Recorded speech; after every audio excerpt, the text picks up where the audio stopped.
नमस्कार, मी पंजाब हवामान अभ्यासक मुक्काम पोस्ट बुगळे धनगर तालुका सिल्लोड जिल्हा परभणी. सर्व शेतकऱ्याला सांगू इच्छितो म्हणजे आज आहे 12 मे पासून ते राज्यामध्ये 18 मे पर्यंत राज्यात पुन्हा अवकाळी पाऊस बरसणार आहे आणि ठिकठिकाणी मोठा पाऊस पडणार आहे. सगळ्यात जास्त पश्चिम महाराष्ट्रात पडणार आहे.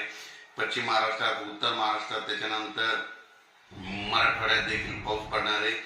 पूर्व विदर्भ आणि पश्चिम विदर्भात थोडाफार कमी पडणार आहे, पण ह्या 3 विभागामध्ये जास्त पाऊस पडणार आहे. म्हणून खास करून आनंदाची बातमी तुम्हाला एक सांगू इच्छितो की या योगायोगाने काय झालं, मला शेतकऱ्यांचे सातारा, सांगली, सोलापूर, कोल्हापूर, पुणे, नगर या शेतकऱ्याचे फोन आले की साहेब आमच्या ऊसाचं पाणी कमी पडलं, ऊस सुकत आहे, तर पाऊस असला तर त्याच्यामुळे खास करून त्याच्यासाठी अंदाज आहे. कारण की ऊसावाल्या शेतकऱ्यासाठी खास करून ही आनंदाची बातमी आहे. कारण की 12 मे ते 18 मेच्या दरम्यान जवळपास पश्चिम महाराष्ट्रामध्ये चांगला म्हणजे ऊसाचं 2 पाणी वाचतं असा पाऊस पडणार आहे. म्हणून पश्चिम महाराष्ट्राच्या शेतकऱ्यासाठी आनंदाची. कोकणात देखील खूप पाऊस पडणार आहे. म्हणून ते सर्व शेतकऱ्याला जिल्ह्यावाईज सांगू इच्छितो म्हणजे जास्त पाऊस कोणत्या भागात पडणार आहे.